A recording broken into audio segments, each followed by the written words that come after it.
Okay, so welcome to an episode of whatever we want to call this thing. Okay, so we have an actual insurance expert on. That's Tiffany Tate, and we're missing, as you see, two people here. Who knows where Chris is? Okay, but we do know where Denise is. She's in Aruba. Seriously, Like, Okay, I'm jealous. yeah, enjoying herself. Some of the pictures are like, that's awesome. yeah, she's got a cruise, and she's like, "Oh yeah, hey, we're just taking a picture here from the balcony of my cruise," you know. So yeah, Minor technical difficulties, Aaron. We got everything sorted out. yeah. It was all my fault. Yeah, I know. It's like, but the time, people, the time. Yeah, so you're correct, Aaron. But whatever. Oh, and I see you're watching it on YouTube. That's good because we were trying to bump up our numbers there on YouTube. Okay. Anyway, so back to the topic, which is going to be insurance with Tiffany. So if anyone has questions, put them in someplace. We will see them. And I'm going to start off with, because this is kind of like one of my soapboxes, right? We are businesses. We need insurance. It's a tax deductible expense on a business. And if you don't think you need it, wait till you have to put a claim in and you don't have it. Right. Okay. Scary. So, can we get some definitions? What does animal Bailey mean? So animal Bailey coverage is if you injure an animal, it will pay for veterinary expenses. Or if, God forbid, the pet passes due to injury, then that would, as much as I hate to say it, the replacement cost would be covered. Although we all know you can't really replace a pet that way. And what do you recommend for the average business owner to carry as far as animal Bailey? Like, what should be in that box next to animal Bailey? What number? Honestly, I recommend the maximum that your insurer allows. Every state is different. So I'm licensed in Virginia. So every state's different. Every state's going to have different numbers. Every company is going to have a different number. So that is one coverage that I recommend the max. And the reason I recommend the max is because if you have something like a broken leg that requires surgeries, physical therapy, and an extraordinary amount of coverage. You think about if it's a rotating fracture or spiral fracture, that is something that's going to require plates and pins, which is not generally done by the average veterinarian. So you would have to look for a board certified orthopedic surgeon. So maximize your coverage under Animal Bailey because you never know.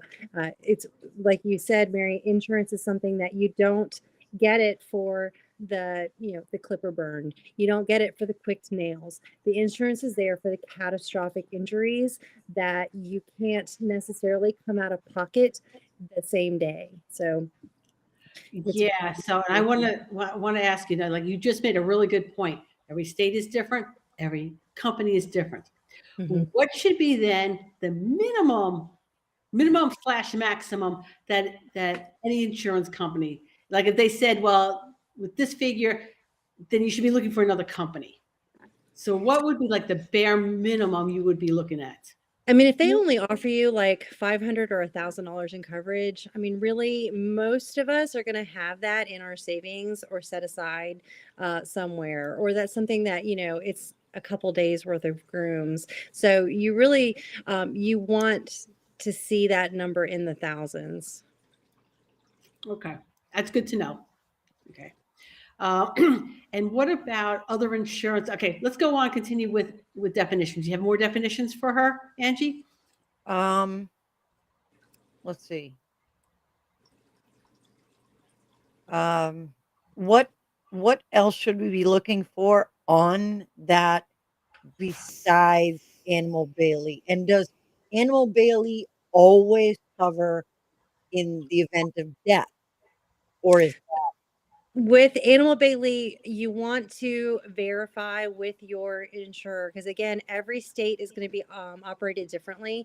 So you want to make sure that you clarify with your agent that it is, in fact, covered because it may not be. Okay. So that's, again, going to be state specific. okay? Yeah, and I take that question one step further because I have had wrong information given to me by an agent, all right, Mhm. as far as what was actually on my policy, because those things are written in insurance ease and Yes. average person, like I said, my fifth page in on the policy, my eyes are glazing over, and I can't comprehend a single thing that I'm sitting right there in front of my face. So I need a phone call to talk to somebody. So Mhm. I call the insurance specialist at the insurance company. So Hartford, Travelers, whatever company you have, and I talk to somebody there, and I have them tell me what the limits are, what's covered, what's not covered. I think it was last week somebody made mention of that they had like a $10,000 animal Bailey, but it only paid out per incident, Mhm. not the full 10,000. It was like 2,000, 2,000 up to, was it 2,000 a piece or It was 1,000? 1,000. That was Denise, and the policy she had was 10,000, Mhm. but it was only 1,000 per incident. Yeah, that's really important to make sure you clarify. And that's even on your personal auto insurance, homeowners insurance, things like that. So you're going to have, for example, my liability for my company, for my business is $1 billion per occurrence, $2 million, or excuse me, a million for the incident, and then 2 million per occurrence. So it's really important to make sure that all of your policies are set up that way. Because if you have you mentioned, I think you said Denise, she had $1,000 per, you know, per incident, and then 10,000, I think you said, for Total correct. So, year. um, I really, again, I'm going to fall back to $1,000 is really just not. I mean, that's going to pay for a couple stitches at an ER clinic. It's $1,000 really If isn't you're very. lucky.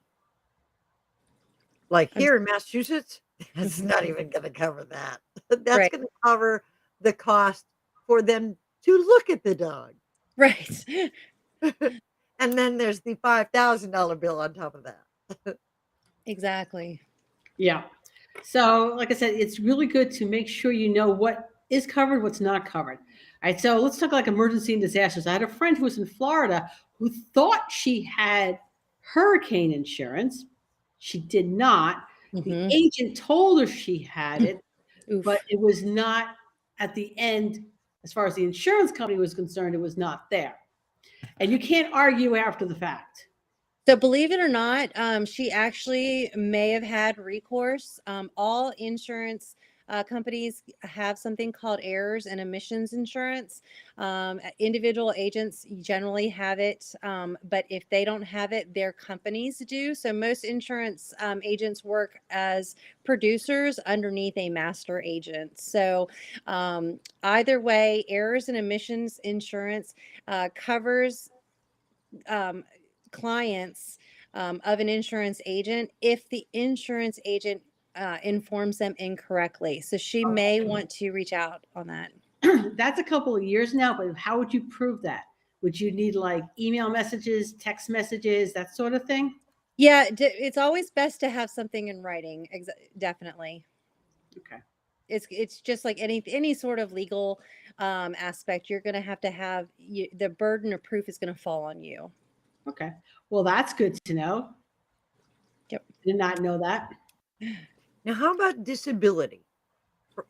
Question one would be, can you tell us how disability works? So I know when I was full time in insurance, I didn't offer disability insurance, but what disability does cover you is if you are injured and you are unable to work, it's going to cover a portion or all of your income. It you will, again, burden of the proof is going to fall on you. Like, this is how much I make. So if you're not claiming all of your income on your taxes, if you're operating, on the low side, just keep that in the back of your mind, that if you have a disability claim, that's they're going to look at the true number that you report to the IRS.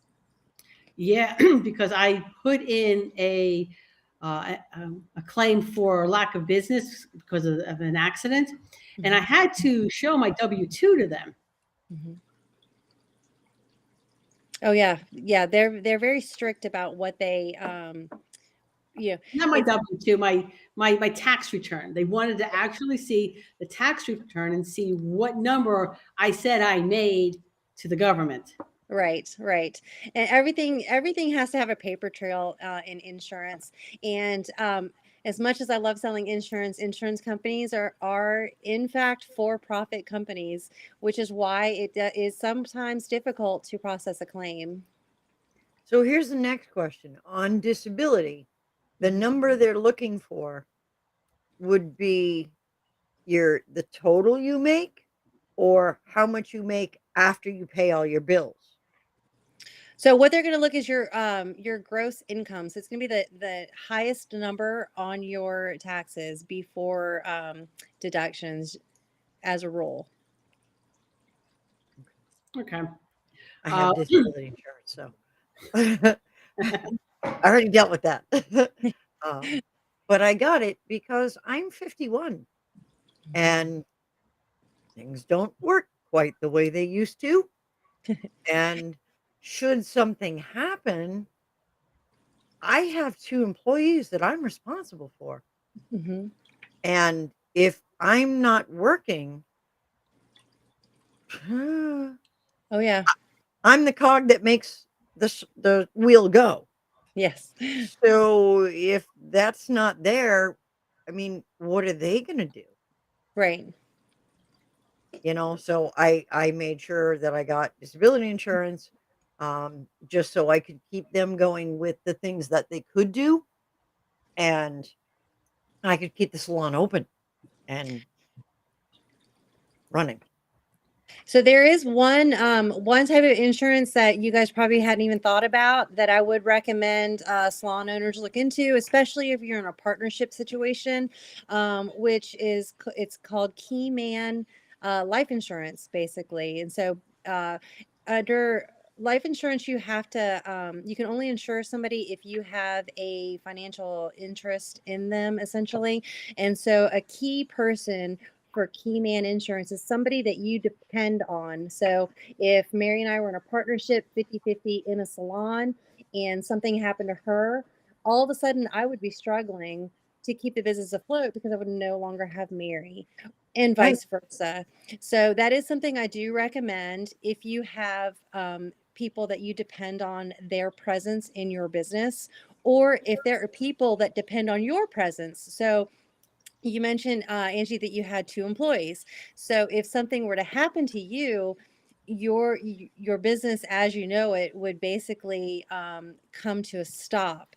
And so you can set up a policy specifically for your business that would take care of your employees until they can either find, something else, or keep the business afloat in your absence. I need to look into that tomorrow. Thank you. Yeah. Okay, so I don't have that. another one of my soapboxes is being prepared for emergencies and disasters, right? Mhm. Because even if your area is declared an emergency, you may not actually get a whole lot of money. And I found that I had to get 2 separate policies. So I live in the Pacific Northwest on my home, all right? So they're always talking about the big one that's going to come. And if the big one comes, it's going to be a tsunami, and it's going to add to it, all right? And they're like, you do, we do. And I'm like, yeah, that's great, thank you. So I went to inquire about the policy. So I got earthquake insurance, but that would only cover damage caused by the earthquake, not by the tsunami that it would trigger. That's flood Flood insurance. insurance. Yep. totally different policies.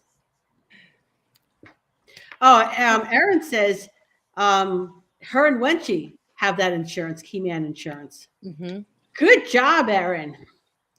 That's Nice. pretty awesome. Yes. Yeah. You must have a That's, really good agent, which is awesome. yeah, Insurance is that's a fantastic. insurance is a commission-based business just like any other sales, and so sometimes there's really good agents that make sure you're completely covered, and sometimes there's insurance agents that want to sell a policy and get to the next person. So I'm glad you got a good person, Erin. Yeah, you know what? I think that's generally across the board. All right. We all know groomers who are in it who don't they shouldn't be groomers. Yes. Right. Shouldn't be working with animals. And the most of us, we're very caring and passionate about what it is we do. But there's always that it's always those. So anyway, I had to get two separate policies. Mhm. And lucky for me, the flood zone actually ends 20 feet in front of my property. Seriously, I mean, Well, that means your insurance expense is lower, so that's good. yeah. That makes a huge difference in the cost of that. Yes, it does.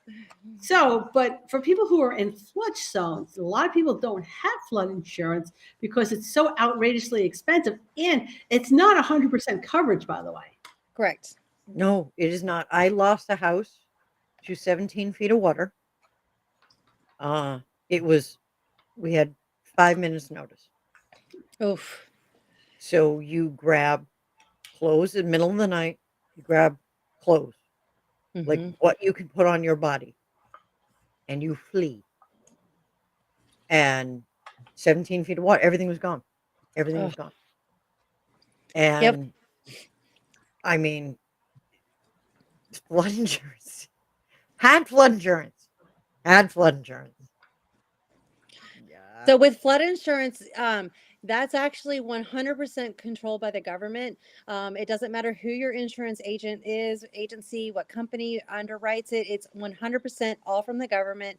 They are the ones that set the deductibles and the limits. And unfortunately, there's nothing we can do about it, which is a shame because when I was still writing PNC policies, so personal policies, the flood coverage on homes was maxed at 250. And honestly, these days, what kind of house is 250? Most folks live in considerably more expensive homes. Yeah, right. But however, if you have other policies, like I have computer insurance, have Mhm. fine arts. I mean, so there's things that besides the flood insurance, the other policies could pick up some of it. So I got a little tip. It's on my shelf over here. I have this bin, and it has my current year's finances stuff in it. Okay, it has my passport. It has my computers at the end of the day go in it, so that if I actually have to leave the house, I could just grab that and go. Go bag. Yeah, so it's a go bag. Uh, I have a PJ. PJ has a go bag. So anything I need for him, all of his vet records, all of that sort. It's literally a go bag. Everything I need for the boy is in there, That's and awesome. everything I need for the business, like all the business thingamabobs, that is right next to it. It's a handled thing. Go bag goes on the back, leash is in the hand, box is in the thing, ready to go. Because 5 minutes is 5 minutes. yeah. And when you have 5 minutes and you lose everything, you know, it makes an indelible impression. It really does. All right. So continuing on with emergency and disaster type policies, right? Mm. So as business owners, we have the care of other animals in our business. All right. Is there like writers or something to add to like if something would happen to the animals in your care because you were flooded out, or if there was a fire or something along those lines? I feel like that would fall under either the animal Bailey coverage or that could fall under your liability coverage. So that's going to be something that you want to ask your specific insurer. Unfortunately, I can't give you a 100% answer on that, and I apologize. Yeah. We got years and years ago, we adopted a lab mix from the shelter. It was just a puppy. 1 week later, there was a huge fire at the shelter. And all of the puppies, because it was the puppy house, went up in flames.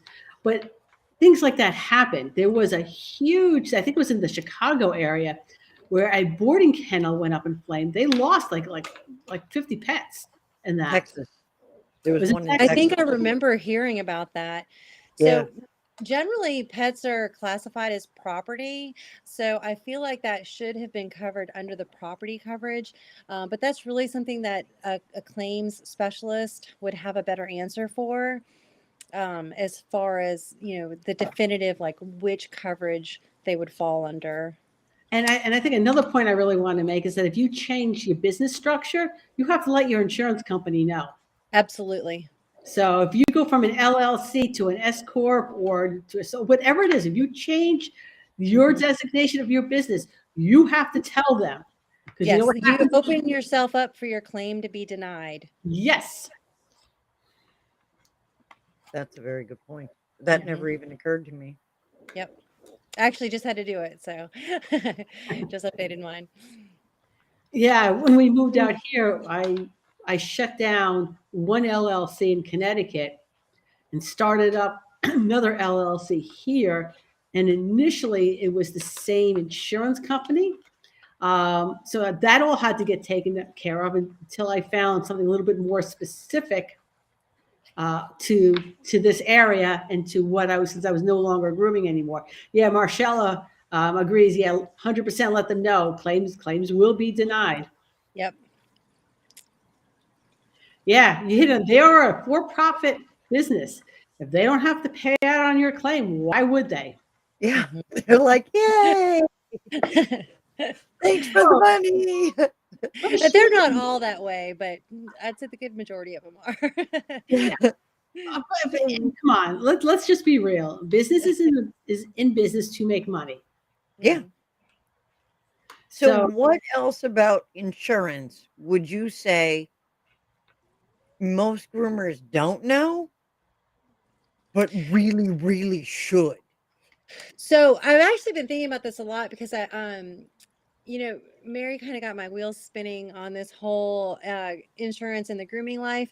And a lot of my experiences with personal lines, it's going to be like your auto and your homeowners. Although I did a few commercial policies, really the home stuff is what really where I focus. So I think a lot about the mobile groomers and the people who are out there in vans, or have trailers. And so one of the things that I like to point out is some people may have policies written under their personal um, insurance with business use as the tag. And so what can happen is states have minimum insurance amounts. So in Virginia, it's 25,000 per person, 50,000 per accident, and $20,000 in property damage. So if you are somebody who just shops around and just wanted the cheapest rate, coverage be damned. Sorry, language, but you and so you have one of these policies. So it's illegal in the state of Virginia to drive around with $25,000 worth of policies. But I use my son as an example. My son had to have um, appendix surgery. So in the world of surgeries, appendix is nothing. And his hospital bill was $88,000. So could you imagine if you were in a car accident, and were in your van, but because you had it as a business use on your personal policy and you only have $25,000 of coverage and you hit somebody and they have to have surgery for a broken leg or a broken collarbone, then once the insurance pays out that $25,000, you're done. yeah, That's the insurance says, we're done. Thanks. Have a great day.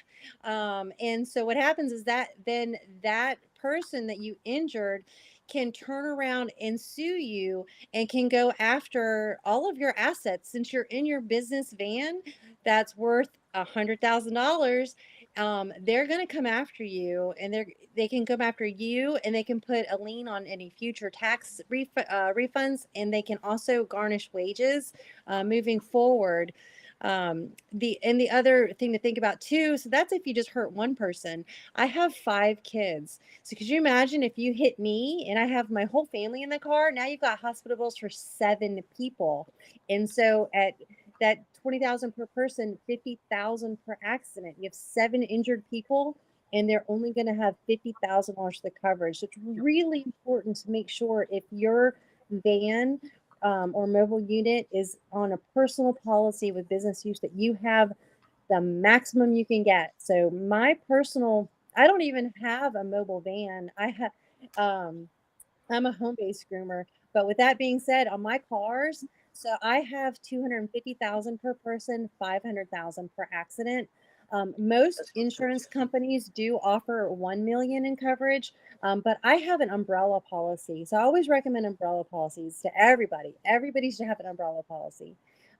Because what happens if in that scenario, if I cause an accident, I'm protected 250,000 per person plus $1 million over and above that. If I'm in an accident with 7 people, then I have a $500,000 of coverage plus an extra million over and above that. Yeah. Well, I learned that the hard way because we were in a car accident. We were in our 20s, and we had the bare minimum insurance. Accident was not our fault, but you know who also had the bare minimum insurance? The person that hit you. The person that hit us. Yep. And Yep. so it tapped out. Mm-hmm. Okay. So after that, we put on all those extra insurances, and we've had to, and any accident that we had from that was always from somebody who had minimal insurance. We had to actually sue our own insurance company to take advantage of that extra money that we paid. Yep. Yeah, the numbers that you cover yourself with not only cover you, but they also cover you if somebody hits you. So in the state of Virginia, you can pay $500 to the DMV, and you can drive around without insurance. And so there are a lot of people in Virginia. I want to say 20% of the drivers, last time I checked the numbers, don't have insurance at all. And it's legal not insurance because they paid the $500 to the DMV. So if you're in your van and somebody hits your van and causes you to be out of work, the numbers that you have protected yourself at. So in my scenario, 250,000 per person, I would be protected up to that $250,000 plus the umbrella. And then personal injury would be covered. So personal injury is a separate line in your I'm having a brain fart. I'm sorry. Declarations page. So in your coverages. Yeah, and I also want to make mention, especially for the mobile groomers here. And I found this out, unfortunately, before it was a problem, I found it out. So my first insurance policy as a mobile groomer was not with the companies that serviced our industry. It was a local insurance agent. And I found out that my policy for my business, the business part of it, was only in effect in my driveway. It was not linked to my auto policy. So it was where the bill went to, and the bill went to my home address, and that was the address on record. So my business insurance was only in effect at my house. And what good does that do me as I am a mobile groomer? So I quickly switched policies and made sure that was like the first question I'm asking. I need to know, is this policy in effect when I am on the road, when I am in somebody else's driveway?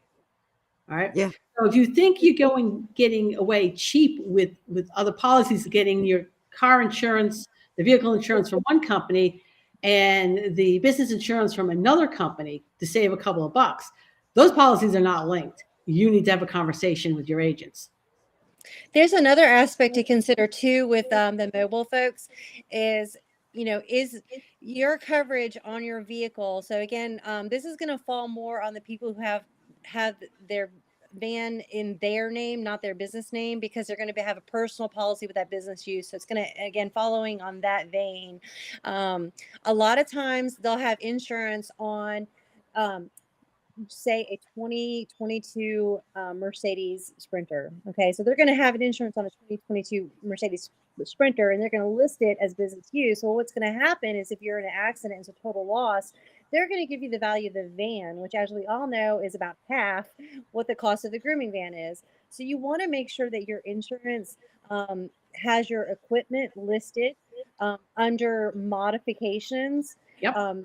And that way it's going to make your policy more expensive. There's no way around it, because good insurance isn't cheap, and cheap insurance is not good. So it's the one aspect you cannot skimp on when it comes to protecting yourself and protecting your equipment and your livelihood. Yeah. So thank you. Let's before we I wrap. can't find about insurance. Sorry. Well, Oh, this is great. This is like fantastic information. Tiffany's getting an opportunity for the business summit that I am going to do in the fall. So not the one in May, but in fall, Tiffany's going to present a workshop on insurance. Yay.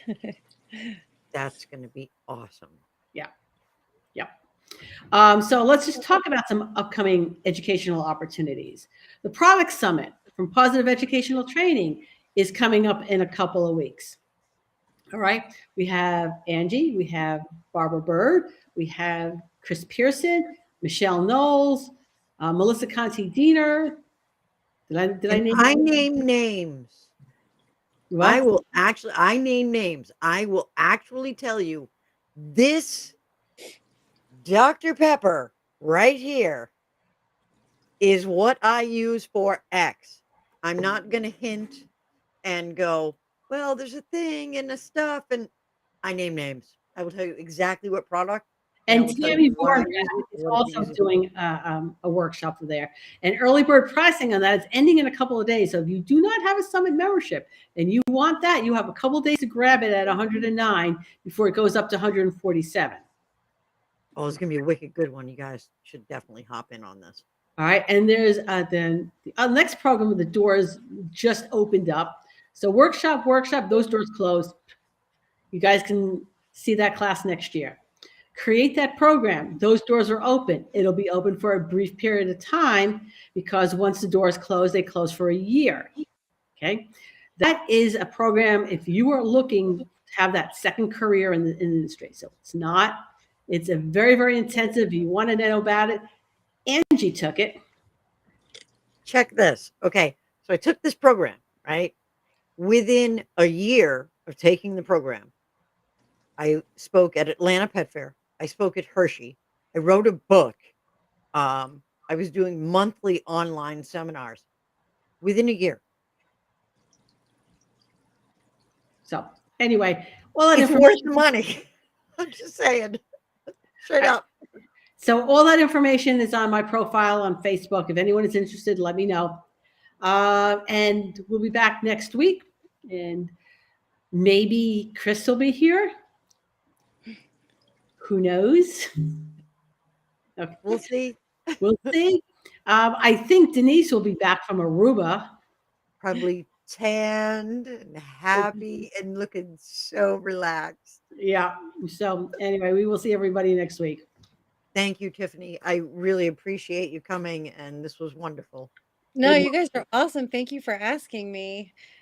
This I was get great. really excited. I was like, last week I couldn't type. I was on my phone. I couldn't type fast enough. I was like, oh, can you do this? This is all fantastic. So we are always looking for topics. So if anyone has topics or would like to see someone we can grill on here. And see, we were nice to Tiffany. We asked her really good questions. We weren't mean to her at all. No, we're very nice. Very nice. So recommend people and say, look, they're very nice. They're nice. Okay. We won't be mean to you. We'll see everybody next week. Bye. Thanks for coming.